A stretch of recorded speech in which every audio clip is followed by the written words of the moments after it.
One of the things that we see throughout Mark, and we're only a few chapters in, but in every case, God honors imperfect faith. That is, that God does not demand a theologically perfect faith. God is not on the lookout for the perfection of your doctrine, or that you know every bit and point of your belief system perfectly. What he's looking for is that your heart is fully surrendered.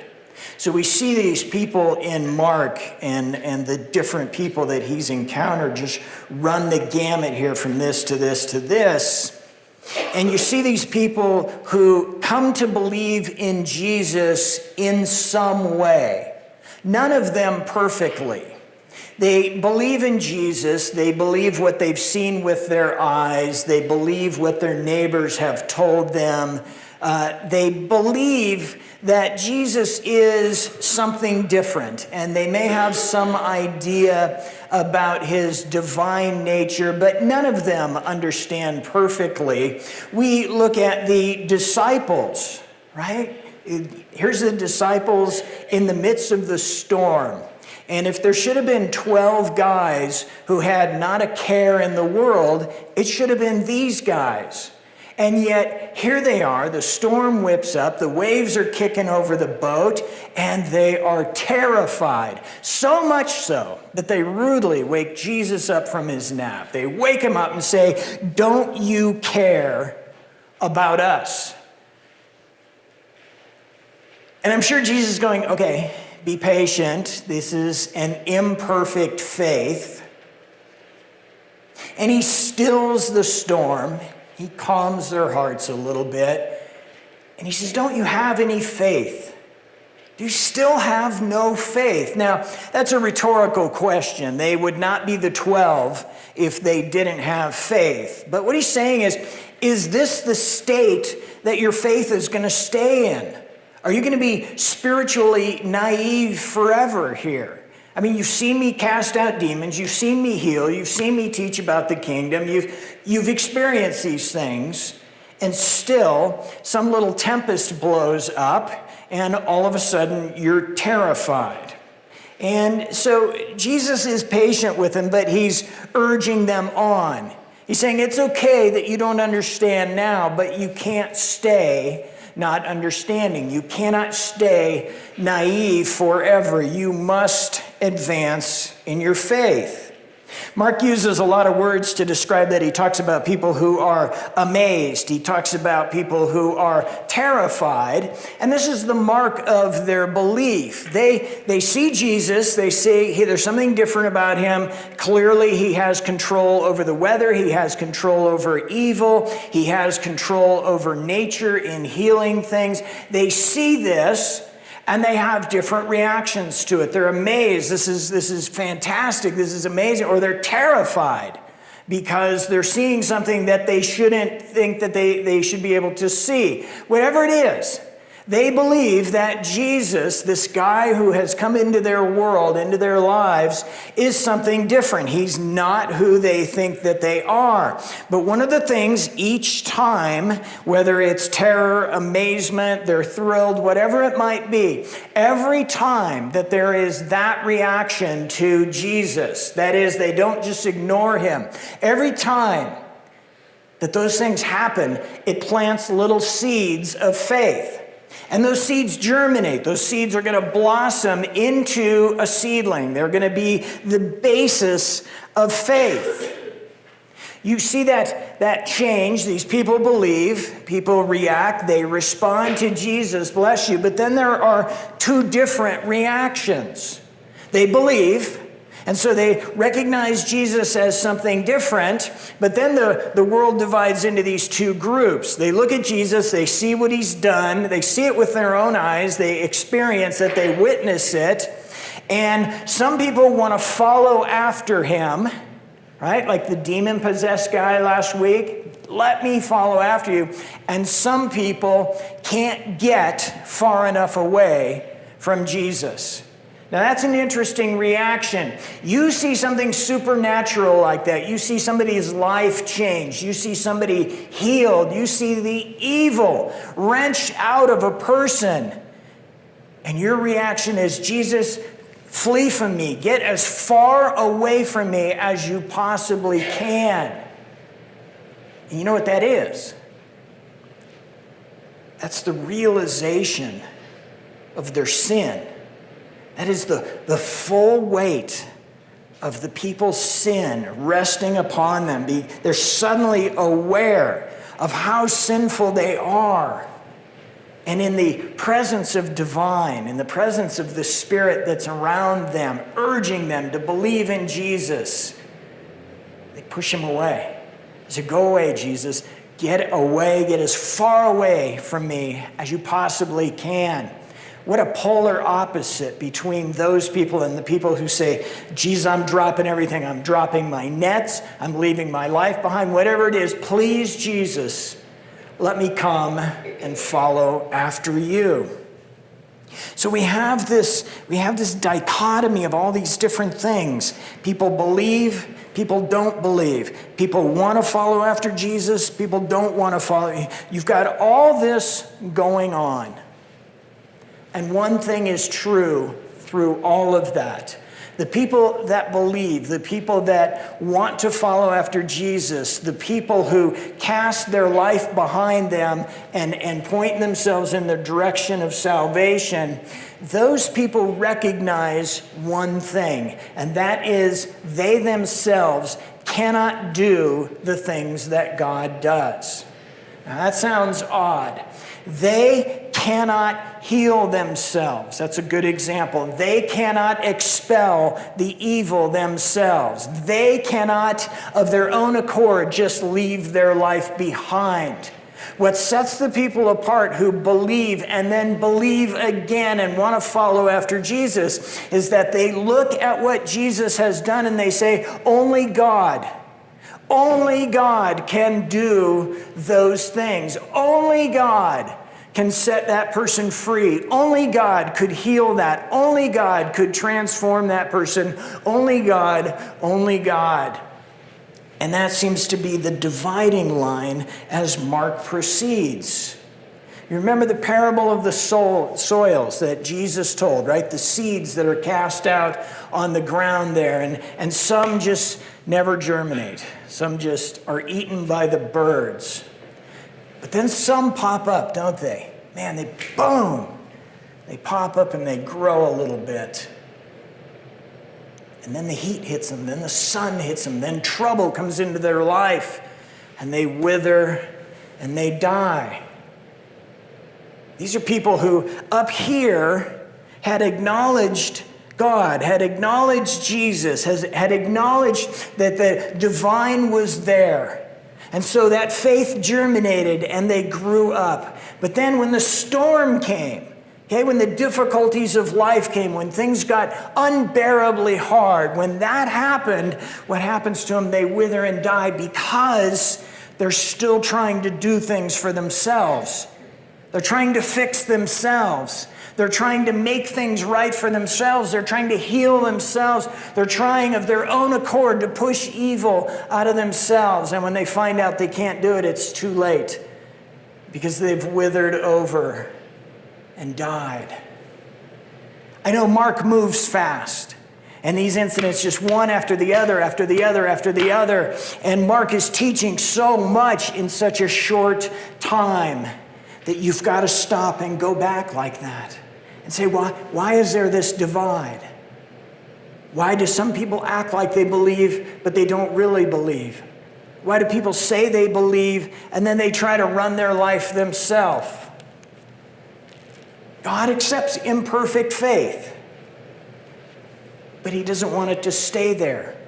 Because an imperfect faith tempts us to think, okay, I've believed in Jesus, so now let me fix my own life. Let me arrange my own life. Let me take care of my own life.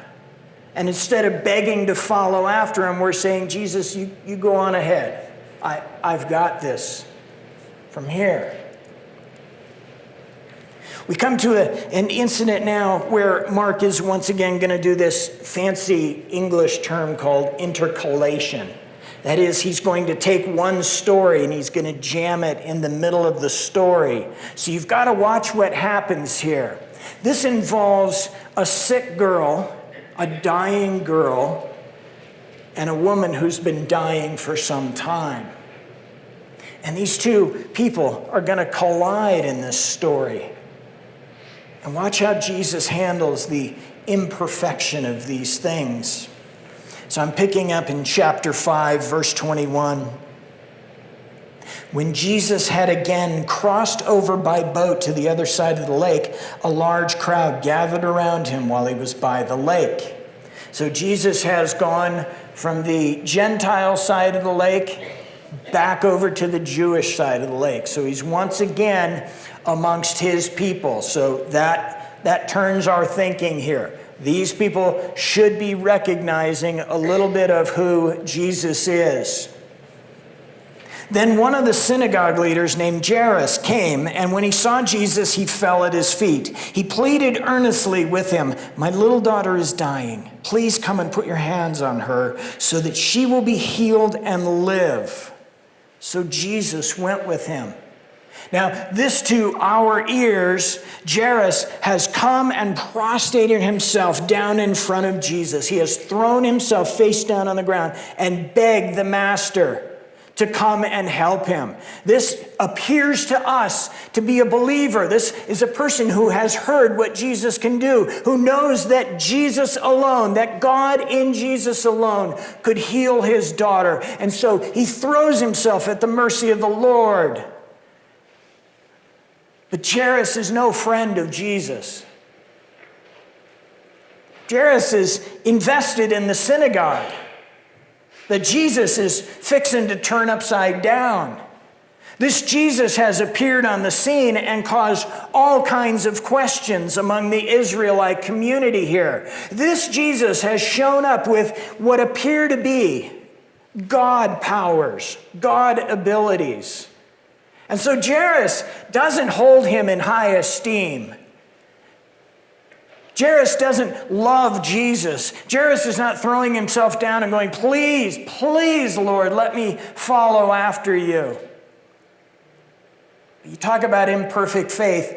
Jairus knows one thing for sure, that if there is any hope at all for his daughter, if there is even a shred of hope for his daughter, it lies in that man, Jesus.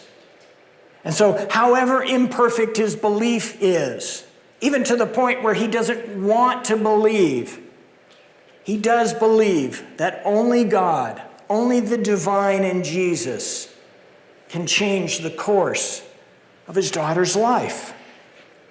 And so Jesus goes with him. So they're going to set off to find Jairus' daughters and lay the healing power on here. A large crowd followed and pressed around him. So the crowd is a character. Once again, it's closing in on Jairus and Jesus. And a woman who had been subject to bleeding for 12 years is in the middle of this crowd. It says she had suffered a great deal under the care of many doctors and had spent all she had, yet instead of getting better, she grew worse. This woman is anonymous. She is faceless. She is, in the culture of that time, without worth, without personage. She is a woman, number one. Number two, she is, by the fact that she's been bleeding, she is ceremonially impure. And not only that, everything that she comes in contact with becomes ceremonially impure. She has lost all of her treasure. She has lost her husband. She has lost her family. She has lost everything. She has no hope. No doctor has been able to help her. No one in the temple has been able to help her. Nothing has been able to help her. But she's heard about Jesus. She's heard about this man who can heal. This man who has some power that she doesn't really understand. It doesn't line up with anything that she's been taught. But she knows that if there's any hope, if anyone can heal her problem, it would be this man, Jesus.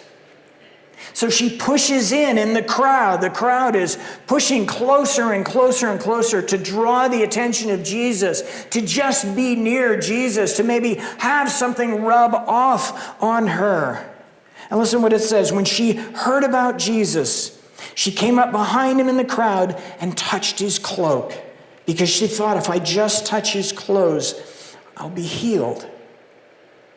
And when she does that, immediately her bleeding stopped, and she felt in her body that she was freed from her suffering. But Jesus knows at that instant that a divine thing has gone out from him. He recognizes belief. He recognizes that the Spirit has been at work. He's surrounded on every side. He's pushed in and crushed on every side by this crowd. Yet he knows that someone has just touched the hem of his cloak, because the Spirit has whooshed out. The Spirit has gone out and touched and transformed the life of this woman. So at once Jesus realized that the power had gone out from him. He turned around in the crowd and he asked, Who touched my clothes? Now, if you're this woman, are you going to stand and raise your hand? No, absolutely. What have you done? What have you done? You have touched the rabbi. You have made the rabbi ceremonially impure. You've touched a man. You've touched the rabbi. And his power has come out and touched your life. She was counting on the anonymity of the crowd. His disciples tell him, you see the people crowding against you, and yet you ask, who touched me? But Jesus kept looking around to see who had done it. Then the woman, knowing what had happened to her, came and fell at his feet, and trembling with fear, told him the whole truth. He said to her, Daughter, your faith has healed you. Go in peace and be freed from your suffering. Oh. Imperfect as her faith was, she knew that only God could heal her. And so she took the chance.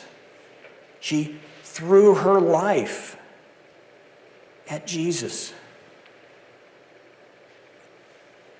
Daughter, your faith has healed you.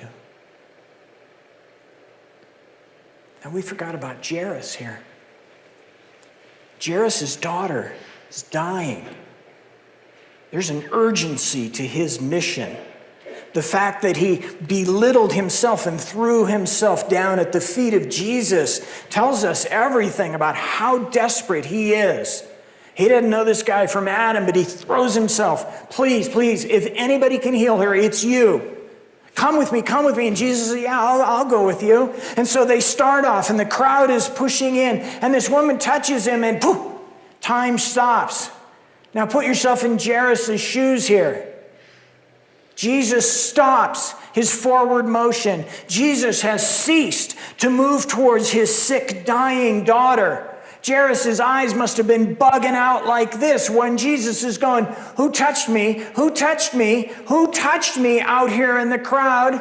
Jairus' head must have literally been exploding when the disciples are going, come on, why are you asking who touched you? Look at all the people around you.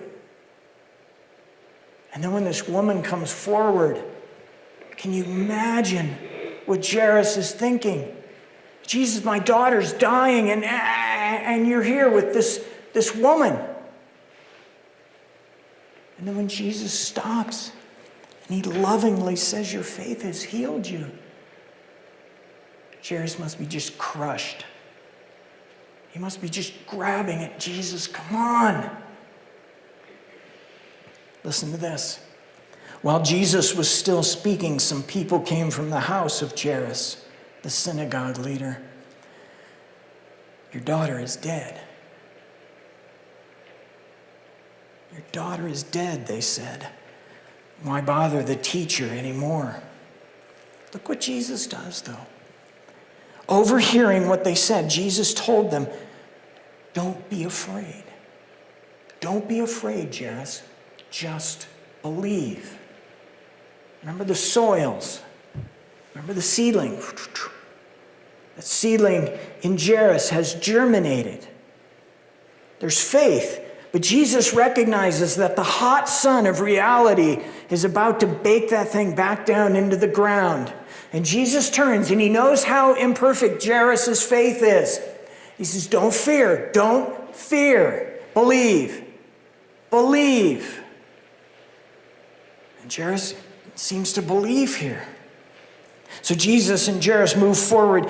Jesus, he did not let anyone follow him except Peter, James, and John. So we're getting the inner circle now. When they came to the home of the synagogue leader, Jesus saw a commotion with people crying and wailing loudly. He went in and said to them, why all this commotion and wailing? The child is not dead, but asleep. But they laughed at him. They laughed at Jesus. Remember we talked about what brings God the most glory. Remember that, right? Why does God do things this way? Why does he do them that way? Remember, the choice is always what will bring God the most glory. So when we're reading the story, we keep in mind all the things that we've seen before that. Wouldn't have been greatly glorifying to God if Jesus had gone straight there and healed Jairus' daughter. Maybe.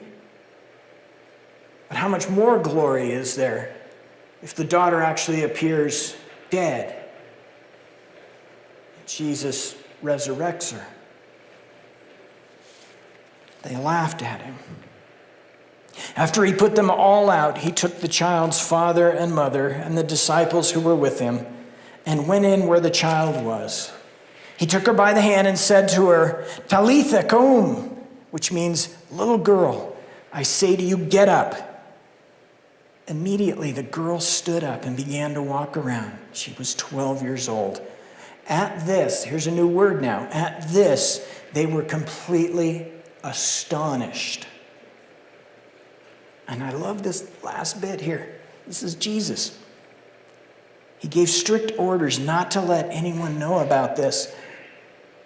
And then he told them to give her something to eat. Jesus is in the details.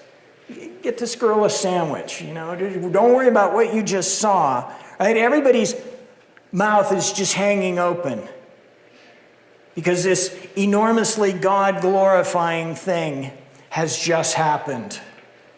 The dead has been brought back to life. This girl walks once again.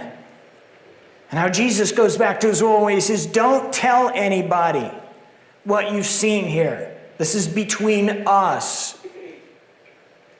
But make sure that you feed the little girl. God's glory is on display here. God's glory was in that stop that maybe didn't even take 5 minutes to stop and talk to that woman in the crowd.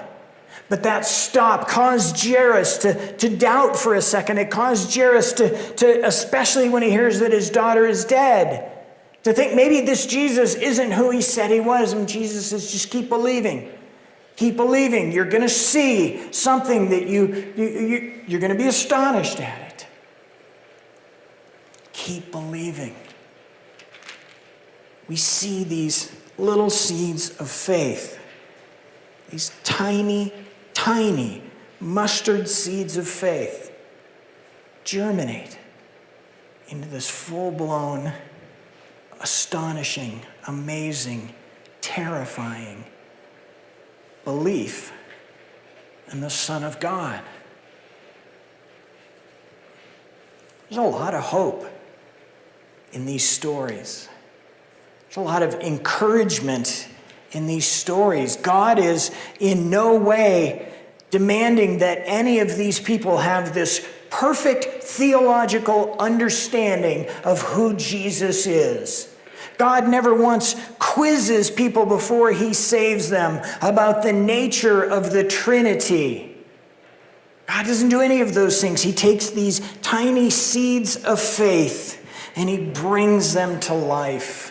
The Holy Spirit at that moment in the crowd, or in that moment in Jairus' house, or in that moment when the demons leave that man, or at that moment when he heals the withered hand, or at that moment when this happens or that happens, the Spirit is right there, ready to bring those seeds of faith to life. And that's what we see over and over and over. But the key to all of this, you see that every one of these people that is saved or transformed, stopped bleeding, brought back to life, whatever it is here, in every case, it is the realization that this is only something that God himself can do that sets up the germination of the faith. It is the surrender to the idea that only God can transform, can save, can heal, can drive out evil. It's that realization that is in every case that we've seen here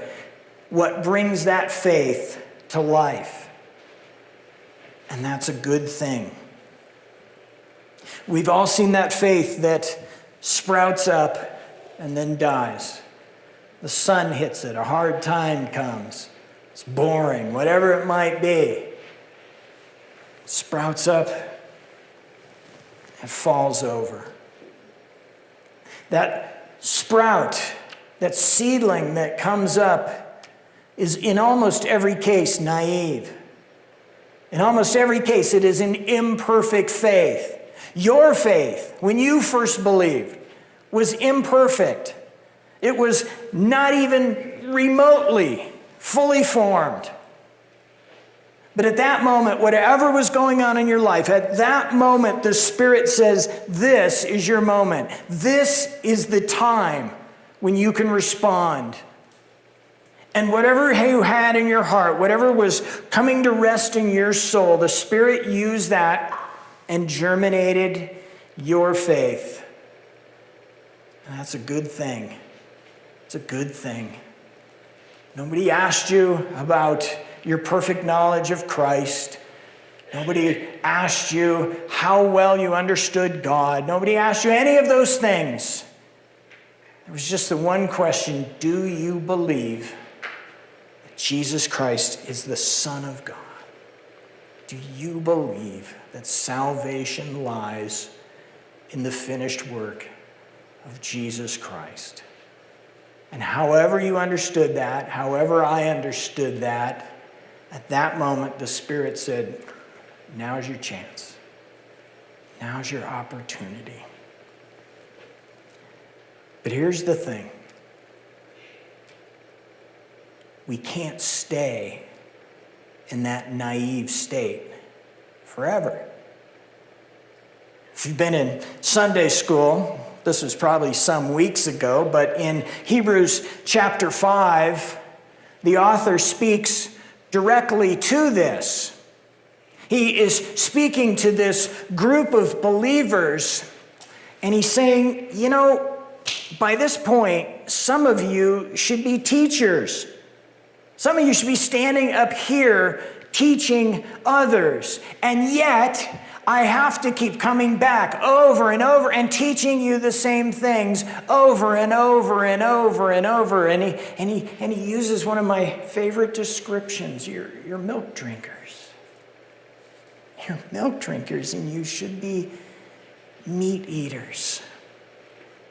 That imperfect faith is okay at the start of your Christian life. In fact, it's not okay. It's perfect. Your imperfect faith is okay. That naivete that you have is just fine. But we've got to be intentional about growing it and maturing it and coming to a deeper understanding of the faith. Because if we don't, We will be those seedlings. And we won't have an explanation the next time a storm comes up. We won't have an explanation the next time the sun gets too hot, or there's too much rain, or somebody we love dies, or all of our treasures gone. Whatever it is, we won't have the understanding and maturity necessary to continue to grow. And we're at deep risk of falling over and dying. You can evaluate the maturity of your faith. This is not something I have to do. Every one of us is capable of doing that. You can evaluate the maturity. You can evaluate whether you have the faith of a milk drinker or the more robust faith of a meat eater. You can do this by simply looking at your choices and your behaviors. Your choices and behaviors, I know you've heard this before, reveal everything about you. As hard as we try to hide them, as much as we try to mask them, we're not that good. And so our choices, our behaviors, the things that we do reveal us. And mostly, they should reveal us, to ourselves. We should be able to judge who we are by what we do. And so if we just take that example from Hebrews, so we just stop there, stop what the confrontational statement or the confrontational question was, and just ask ourselves a question. Are you, and don't answer out loud or raise your hand or do anything, don't even look directly at me, okay? Are you right now, where you sit, as mature as you are, and I'm looking out over this room, and some of you have been in the faith for an awfully long time. In fact, I dare say, longer than I've been around. Are you in a position right now to disciple somebody else? James is a brave man. He's answering back. It's okay, buddy. We're going to take care of you. Are you in a position right now, where you are today, to be in a position? Are you in that position? Are you in a place where you could go and disciple somebody else? If you ask yourself that question, and your answer is no, the very next question you should be asking yourself, keeping in mind that seedling, because that's where you are. You're that seedling. Your faith has not grown to the point where you can disciple somebody else. If you're in that place, ask yourself, what am I going to do about that? Yes, God accepts imperfect faith. It's on the witness of every gospel. God accepts imperfect faith. But when we shift out of the Gospels and we go to the whole rest of the New Testament, there is an insistence upon maturity. There's an insistence upon growth. There's a necessity to be maturing and growing in the faith. God accepts the imperfect faith to germinate your belief. But he doesn't intend for any of us to stay there at that point. Now, I'll apologize here half-heartedly. If you hear myself, if you hear me or you hear somebody else preach something like that, and you are offended, or you feel like you're being called out, you feel like maybe I'm looking directly at you, which I am. If you feel bad about that, can I ask you to do just this one thing, that rather than being angry or upset or hurt at me, can I ask you to ask yourself why it bothers you? See, if it bothers you, that's a good thing. if it bothers you that when God's word confronts you about something in your life and you feel bad about it, that's not me. I wish I was that powerful. That is the Spirit within you. That's the Spirit within you saying, hey, you need to pay attention to this. You may find that to be a blessing, that the Spirit, the Holy Spirit of Christ, is urging you on out of this kind of naive infant faith and into maturity, into a place where you could disciple someone else. It's a blessing for that Spirit to be urging you to become more mature. And listen, it's not for my benefit. It's for your benefit that you become more mature. It's for your benefit, so when the storm blows up, you'll be able to withstand it. When evil kind of tries to edge in on your life, you'll be able to shoo it away. That's the Spirit blessing you. When you become mature, when you develop into the faith of later in the New Testament there, in the face of the storm, in the face of trouble, in the face of evil, in the face of sickness, in the face of the myriad of things that can blow up in our life in this world, the mature faith that you want to have is going to hear those words of Jesus, just like he whispered to Jairus. Don't be afraid, just believe. And the mature among you will just believe. Amen? Amen.